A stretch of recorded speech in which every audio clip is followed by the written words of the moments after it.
السلام علیکم ورحمۃ اللہ وبرکاتہ۔ وعلیکم السلام ورحمۃ اللہ وبرکاتہ۔ کیا حال ہے سب کا؟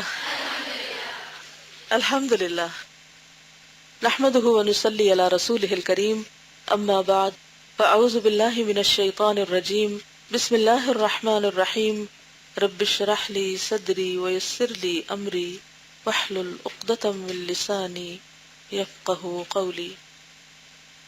تقریز کیا ہوتی؟ بس لکھی ہوتی ہے اور ہم پڑھ لیتے ہیں اور ہم آگے چل پڑتے ہیں۔ آپ کے پاس اردو ڈکشنری ہے؟ کس کے پاس ہے؟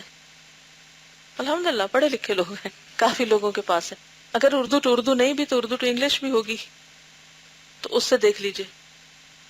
تو کل ذرا دیکھ کے آئیے تقریز کا معنی۔ اب کیسے یاد رہے گا کہ دیکھنا ہے؟ ہاتھ پہ لکھنا ہے؟ چلے ہاتھ پہ لکھ لیں۔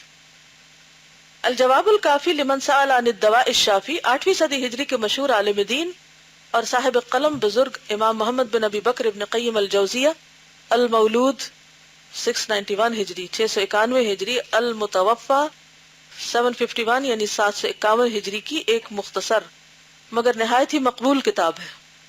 کتنے سال جیے؟ 60 ایئرس۔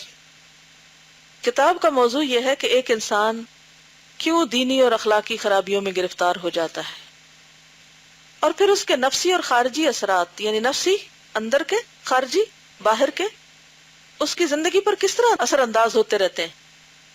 اس موضوع کو امام ابن قیم نے ایک مسلمان عالم کے نقطہ نظر سے، ہی از اسکالر، پوری تفصیل کے ساتھ بیان کیا ہے۔ اور تزکیہ نفس اصلاح اخلاق ردیہ، یہ ردیہ نہیں ہے، دال کی یہ شد جو ہے نا یا پہ ڈال دیجئے، ردیہ گھٹیا، ردی کے معنوں میں آتا ہے۔ اور تصحیح اعمال و عادات کے عملی طریقے بڑے دلنشین انداز میں بیان کیے ہیں۔ یعنی ایک طرف تو انہوں نے بیماریاں بتائی اور دوسری طرف علاج بھی بڑا اچھا بتایا۔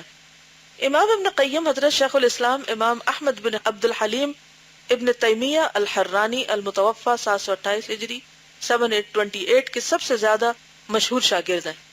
کس کے شاگرد ہیں؟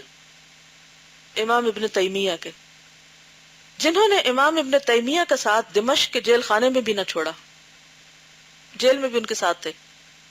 طرح طرح کی توہین و تعذیب سے گزرے۔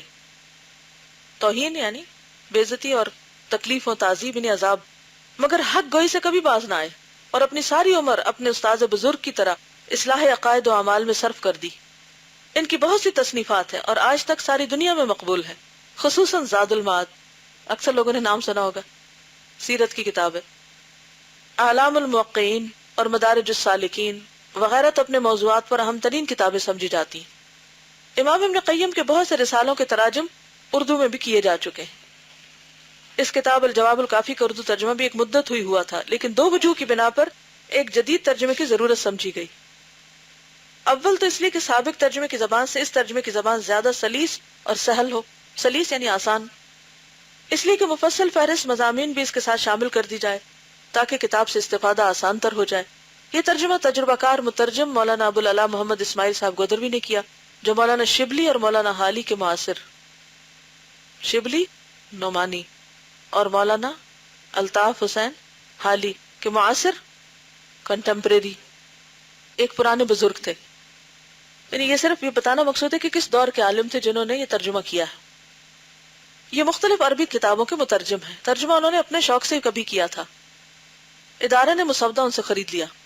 اس کے بعد اصل عربی سے حرفن ملا کر اس کی تصحیح و تکمیل وغیرہ مولانا سید عبد القدوس ہاشمی نے کی، یعنی عربی کے ساتھ باقاعدہ اس کو کمپیئر کیا۔ حوالوں اور ذیلی ملاحظات کا اضافہ بھی انہوں نے ہی کیا، اور فہرست وغیرہ بھی انہی کی تیار کی ہے۔ حتی الامکان کوشش کی گئی کہ کتاب کو صحیح تر، مکمل تر اور بہترین صورت میں پیش کیا جائے۔ والاتمام من اللہ، یعنی کہ اتمام تو اللہ ہی کی طرف سے ہوتا ہے، پرفیکشن صرف اللہ کے لیے۔ ہم امید کرتے ہیں کہ لوگ اس کتاب سے فائدہ حاصل کریں گے۔ دین کسی نظری فلسفے کا نام نہیں ہوتا، یہ فکر و نظر کی صحت اور اعمال و افعال کی درستگی کا ایک مربوط نظام ہے۔ صرف نظریہ نہیں، آئیڈیالوجی نہیں، آئیڈیالوجی آف پاکستان، صرف اتنا نہیں کافی، بلکہ اس کے ساتھ ساتھ کس کی ضرورت ہوتی ہے؟ فکر و نظر کی صحت اور اعمال و افعال کی درستگی۔ اس کے لیے ایک اچھے مسلمان کو دین و عقیدہ کے ساتھ ساتھ اعمال و افعال میں بھی صحیح طریقے پر کاربند ہونا چاہیے۔ تو یہ ڈاکٹر اشتیاق حسین قریشی نے تقریز لکھی اس کتاب کے بارے میں، یعنی تعارف کرایا.